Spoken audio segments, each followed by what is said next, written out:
Well,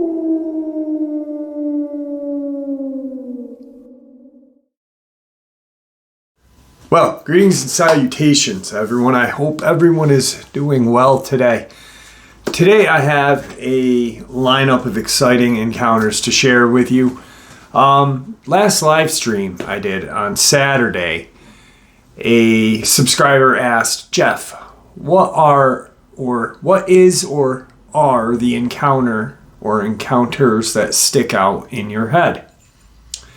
I shared a few. And then I noticed about 10 people with a question mark. Like, I've never heard that encounter. So I decided today that I'd share that encounter.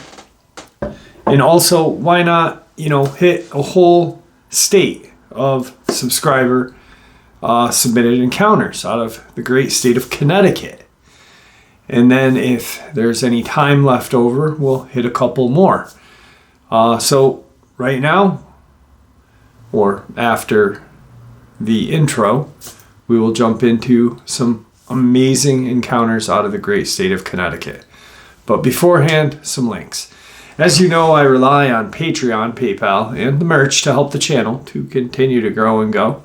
Links to Patreon and PayPal are in the description below, merch displayed directly under the video. Also, Dogman, Frightening Encounters, Volume 1 through 3, the audiobook versions. They were all written and researched by Tom Lyons, narrated and produced by me, Jeff Nadolny. Those audiobooks are available on Audible, Amazon, and iTunes, the links to which are also in the description as well. And finally, last but definitely not least, if you'd really like to help support this channel to continue to grow and go, simply subscribe. It doesn't cost you a cent. Click that like button. It takes half a second. And please leave a comment. And you're asking why? Well, because these things, they really do help. And guys, they do matter. And now, everyone, I've taken far too much of your time. Let's get into some subscriber submitted encounters out of that great state of Connecticut. Shall we? So, if someone was to walk up to me just randomly and say, hey, I heard that you research and discuss Dogman, Bigfoot, and other cryptid activity on your channel, what encounter or encounters shows me the intelligence and how dangerous these creatures can really be? Now, I don't label them as being dangerous because they have claws and they have a muzzle and they are just, nightmare fuel. The reason why I label them as dangerous is because of their intelligence. Here is this Connecticut encounter. I was fortunate enough to, after he submitted an updated version, that he came on the channel and shared it in his own words. So for all of those people who were asking in the Saturday night live stream, this is the encounter that I discussed. The ambulance encounter. Morning, Jeff. First, I'd like to say I've been a long-time supporter of your channel, and I am continuously captivated by your narration and videos. Anyway, I had a Dogman sighting back in 2010. I was working in an ambulance at the time with a partner, and only recently did my partner divulge his side of the story to me. It was initially a Reddit post created years back. With an addition to my partner's information, I've rewritten it to something that is easier to read to an audience. After the sighting, I became obsessed on trying to figure out exactly what we saw, as my ambulance partner wanted nothing to do with it, completely shutting the topic down anytime I brought it up. Until about a week ago, I finally got him to cave and tell me what he saw that night. I've only shared this a couple of times, and it's the first time it's been shared with the additional info. It's unique, and at least I think so. It takes place in Connecticut. Connecticut is not exactly Dogman Central. I hope this sighting serves you well. It will be attached below, hopefully in a non-messy format. I'm on mobile and apologize if it comes out wacky. If you have any questions, please do not hesitate to contact me. Keep fighting the good fight, my friend. So the first part will be my point of view, the original Reddit post edited with some details that I left out. Hopefully it reads less like a Reddit post and more like something that you can share with my fellow Dogman fam. My work partner that night refused to acknowledge or even talk about the event for almost 9 years. The second part will be from his point of view. So really quick, before we jump into the encounter, the only thing he asked was to keep his partner's name out of it. So I will be using a different name. Here goes. I'm a former paramedic who plays EMT on the weekends now. I've always thought if I were to experience something paranormal at work, it would be in any of the number of ambulances I used to work on account of all the souls that have passed through. My partner and I, this night, weren't that lucky. I used to work in a moderately sized city in central Connecticut, and our company covered surrounding towns and had contracts to cover inter-hospital transfers and things like that, much further away from our 911 coverage area. City itself is only a couple 100,000 people with suburbs and a river valley, and then rural woods beyond. Nothing special. We had to respond to a fringe of our coverage area in another town in another corner of the state, literally nicknamed the Quiet Corner, because it is so low populated, very heavy wooded. After almost getting there, we wound up being canceled by a closer unit en route. It was 4:30 in the morning on a Wednesday in autumn of 2010. Where we were turning around was a notorious one-stoplight town. The ride back to civilization from where we were was about a 20 to 30 minute trip, but it's a long, straight, 2-lane state route. Dim lights, thick forest on both sides with an occasional residence and very few small businesses. We turned off of State Route 44 and onto a road named Pumpkin Hill Road, which after a couple of more turns onto side streets was going to drop us off further down 44 in the direction we needed to be going.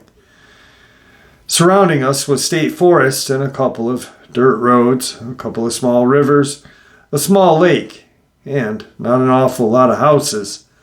The houses there are few and far between, very spaced out.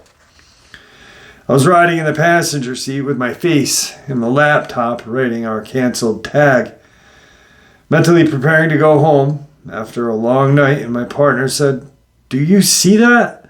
I began to slow down. Pumpkin Hill was a gravel road that's fairly narrow, and we had a jet black forest on both sides of us. Visibility in front of us was clear, but to the sides you couldn't see past a 5 or 6 foot tall hedgerow that lined the road just behind the guardrail. The cab was illuminated by my laptop, so I shut it and looked up, squinted a little, and there I saw it, only 100 feet or so in front of us. A very large dog. A very large dog that's silverish gray with straight cropped ears that had little tufts atop of them, walking away from us ever so slowly with a very unusual gait, almost like it was limping. Damn thing had to be 4.5 feet at its shoulders. My partner slows to a crawl, thinking it may be hurt. Let's see if it's got a tag or a collar. We surely thought such a magnificent beast had to have an owner. As we slowed to a crawl, that's when stuff started to happen that I will never unsee or forget to this day. I started believing that not all things are what they seem. The idle of the ambulance isn't its usual roar. We're just creeping at about 5 miles an hour, gaining. I was on the passenger side, and it was on my side of the road. The plan was for my partner to put the flashers on and me to whistle or hoot to see if our new friend was acclimated to humans and needed help, or if he was street tough, and to let him on his way. We closed the 100-foot gap to around 25 to 30 feet. As we closed our distance, and right at the 10-yard mark or so, my partner and I simultaneously got the sense of dread. I was suddenly very aware of how much stuff I was in, and my blood turned cold. The hair on my arms and neck stood on end, and my vision narrowed. My heart started pumping well over 120 beats per minute. That creature stood up. He just stood up. Not like a domesticated dog or a bear or a domesticated cat would. Their movements are kind of awkward when they stand, and they are usually pretty quick to go back down onto all fours after a couple of steps. And we don't have black bear here, but this definitely was not a black bear. It was far too large. This creature was meant to stand up, and he did it as fluently as you or I could. My view of it was from behind, and this thing's shoulders would put an NFL defensive end to shame. It was a massive creature. My partner stopped the truck. The beast cocked its head to the side ever so slightly, to the left, revealing a single yellow/green glowing eye. Then turned to my side, the right side of the woods, and bolted. It was over as soon as it had started. What my partner and I have always called a werewolf, we estimated it to be around 7.5 feet tall. Our ambulance is a little over 13-foot clearance, and the tufts of its ears lined with where about our emergency lights were on the front of the top of the truck. The top of its head ended to where about the windshield ended. Its shoulders were easily twice as wide as a man's, maybe 4.5 to 5 feet. Its back muscles were well developed, and it had tapered waist which led down to a bushy 3 or 4 foot long tail. I keep referring it to he because it had enormous testicles. How he walked around with those things, I have no idea. Its quadriceps, if I had to guess, were the size of a man's waist. Anywhere between 34 and 40 inches, its legs bent backward like a canine's, and I could make out an Achilles heel, and massive clawed feet. The upper body's details were more alarming to take in. The ears were cropped like a Doberman's. They stood straight up, and the tufts atop of them were a few inches tall on their own. When it snapped its head to the side to acknowledge us, its ears laid flat back on the top of its head. It was all business when he did that. I got a perfect profile view of its face, and it had a rigid, straight cheekbones which led away from its face and towards a gigantic muzzle. The socket around its eyes looked incredibly human, and the eye itself was probably the size of a racquetball, and it wasn't reflecting light from our scene headlights. It was definitely glowing a yellowish green. The muzzle could have been a foot long, and it had big old shiny, maybe a wet dog nose at the end. Its mouth was partially open when it turned its head, and then it looked like it had swallowed. I only caught a second or two long glimpse of its mouth. Its gums were black, and it had a dark, maybe purplish tongue. Its teeth were a bright yellow, and it had 2 pairs of fangs. They weren't incisors or inside of its mouth. It had a pair of fangs that sat at the front and outside of his mouth. And at the front and bottom of his mouth, with his mouth closed, you could still see them. These teeth were designed for puncturing, ripping, and tearing. Off of its incredibly shoulders were its arms, which were jacked and almost twice as long as its legs. The claws of this werewolf ended around to where its knees were, and its claws had to be 5 to 6 inches long. Claws were attached to digits at the end of its hand and did not look anything like a paw. Its forearms were longer than what its humerus would be and made up the majority of its arm itself. Above the elbow were its biceps, which, if I had to guess, were somewhere around 40 inches. And well defined. Watching it stand up so fluently made sense looking back, as it obviously used its power in its legs and did sort of a push-up with its gigantic long arms to spring into that position. The thing that always bothered me, though, was that little head tilt. I get the sense of dread before it stood up. Like my mind and body knew something bad was about to happen, but it didn't know what. It was almost telepathic, if that makes sense. I just got this feeling from this werewolf like, I know you mean well, move on, and I was never here. Then it vanished. The expression on its face was not anger or a scowl. It was more of an indifference annoyance.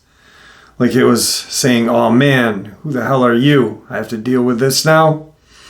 When it rolled to the right and bent its legs and just leapt straight over the hedgerow and guardrail. It didn't do a run to start or even squat that much. He just turned and jumped. He kept his whole body elongated, so from the standing position, it went at least 6 to 7 feet in the air, far enough in the back and over to not be easily seen anymore. Another easy 10 or 15 feet. After that, my partner punched it and we drove fairly recklessly, getting off that gravel road and back to one with some street lights. I would have never asked him to slow down. We both wanted to get out of there. And we fled with the sense of urgency. I've seen many canines stand on their hind legs. I've never seen a hellhound sprint with precision over a guardrail and brush that messed with my head other than that night. After a lot of research, I came upon legends of Michigan Dogman, the Beast of Bray Road. The only problem is I live in Connecticut. We are not known for our Bigfoot sightings or wacky cryptozoological stories. The town of Pomfrey, Connecticut, which is close by to the town we were in, does have some interesting wolf folklore, though. A park named Wolf Den State Park. The short version of that is that General Israel Putnam, and yes, that General Putnam, the Revolutionary War semi-hero, killed the last wolf in Connecticut, in its wolf den, I think around 1764, before the conflict. The story, as I recall, wolves in Connecticut were hell on livestock, and the settlers had killed the last of the she-wolf's cubs and her mate. The story goes she slaughtered livestock and stalked and attacked people, not to eat, but to kill. One morning she massacred over 70 sheep, and Israel Putnam was tasked with putting her down. He tracked her to her den and did so. The wolf den is still there to this day. There have been Dogman sightings close by in Massachusetts, and even legitimate gray wolf sightings. In the last decade or so, wolves have been finding their way down New England from Canada. I don't know what I believe in, and it's certainly not werewolves, but I totally saw something that really, really looked like a werewolf just that one time. My partner and I had worked together in that ambulance for 3 years at the time of the sighting. We knew each other pretty well, and as alarming as the events that transpired in front of us were, there was something off about Ben for weeks after that sighting. The ride back to operations, we just couldn't believe what we had seen and exchanged things like, "WTF was that? I don't know, a-hole, I saw the same thing you did."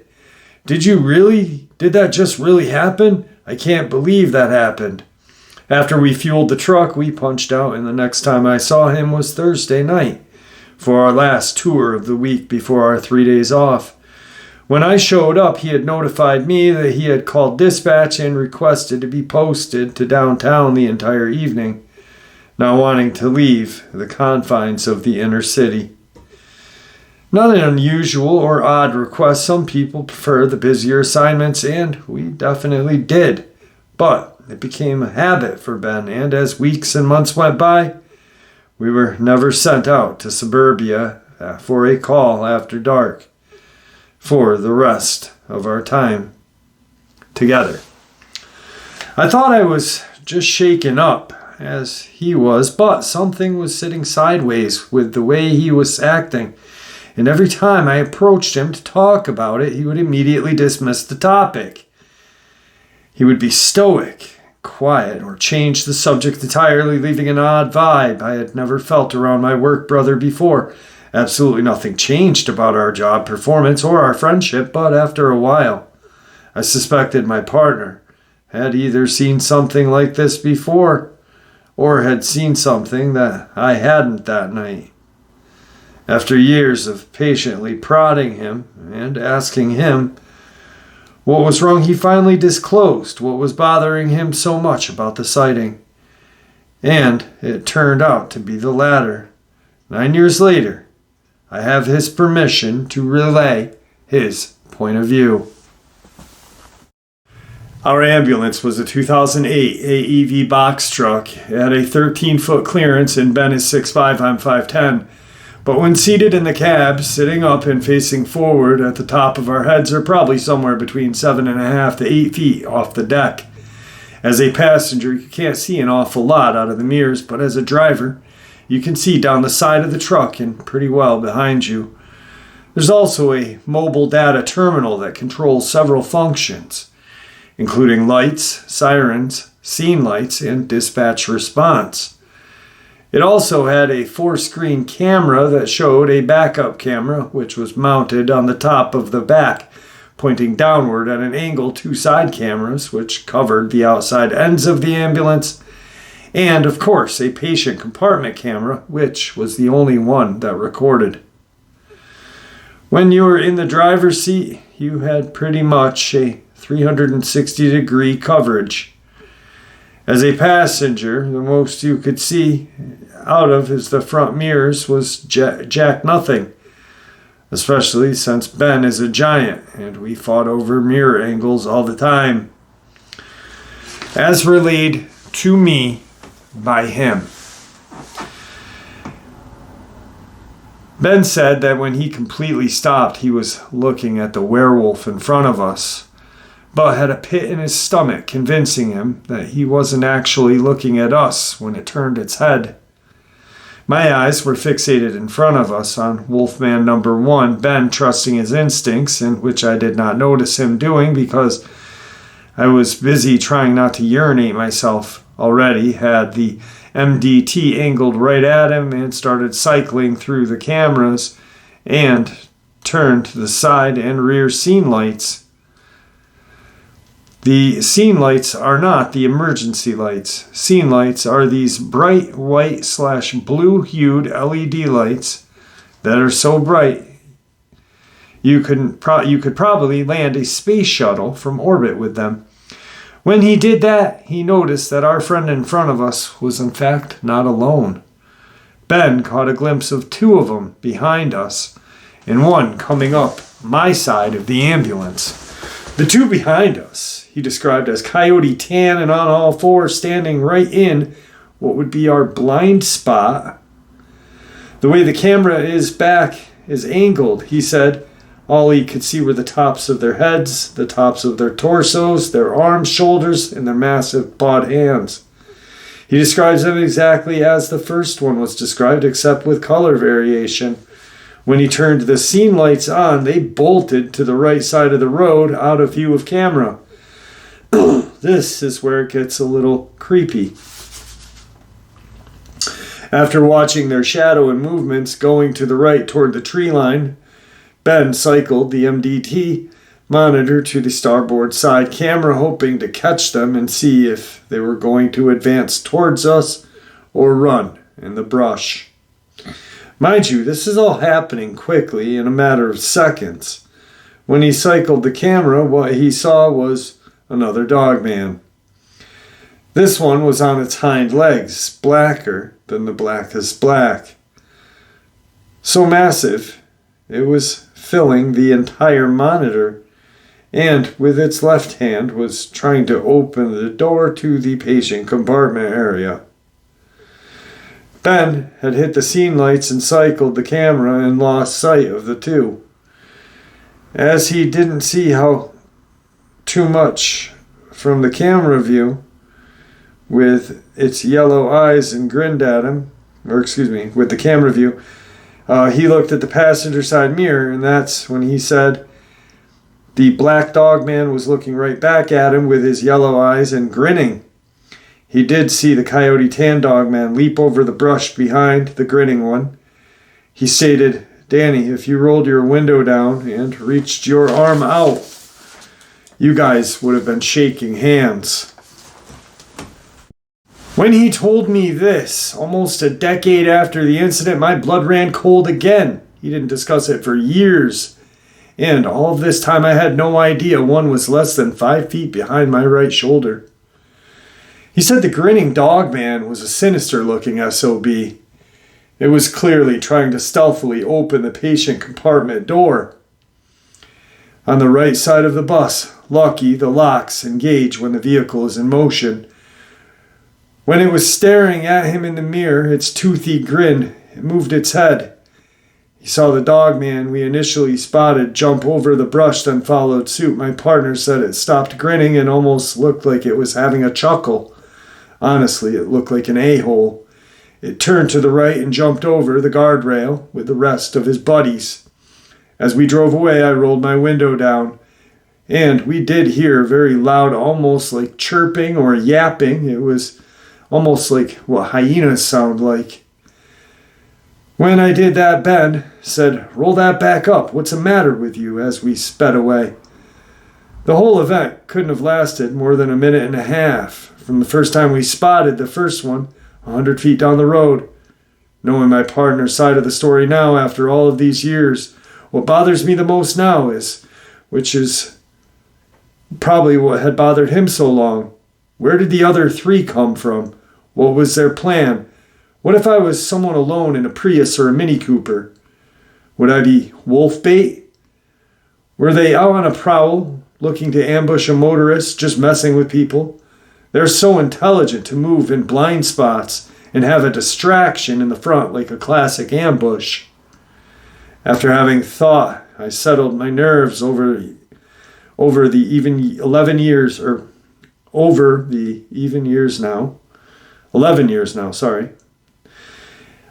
I have many more questions I'm afraid I'll never have the answers to. That's what my partner swears happened that night. We saw the wolf beast on Pumpkin Hill Road in a sleepy little corner of Connecticut in our ambulance. Now, why that encounter sticks in my head the way it does is because, first and foremost, I believe it was almost my very first interview I had ever done. I think it was, actually, to be honest with y'all. But they were tactically in sync. If you really think about it, classic ambush. Have someone in front, the distraction, the 2 in the back to kind of, keep you boxed in, and one coming up the side, the real mean one.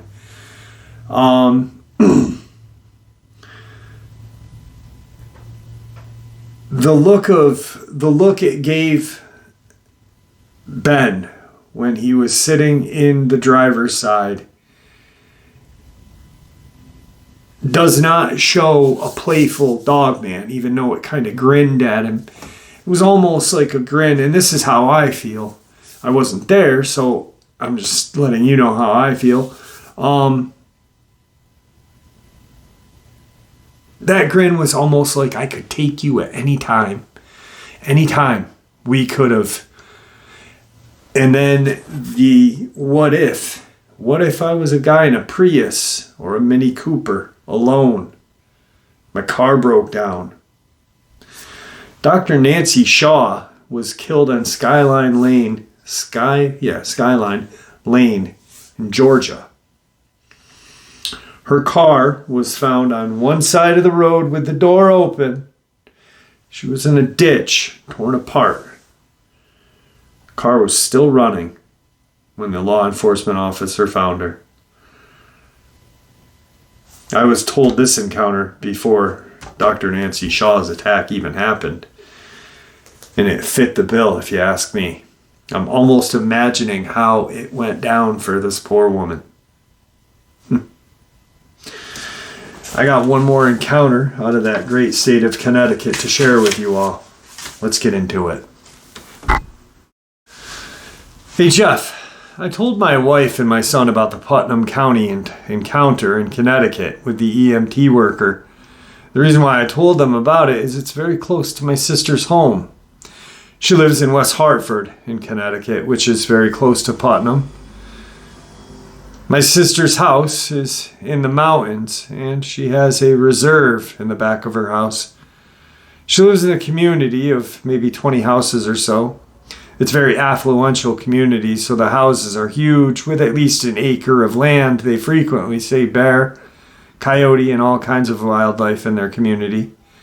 When you drive into my sister's neighborhood, there's a patch of trees on either side of the road.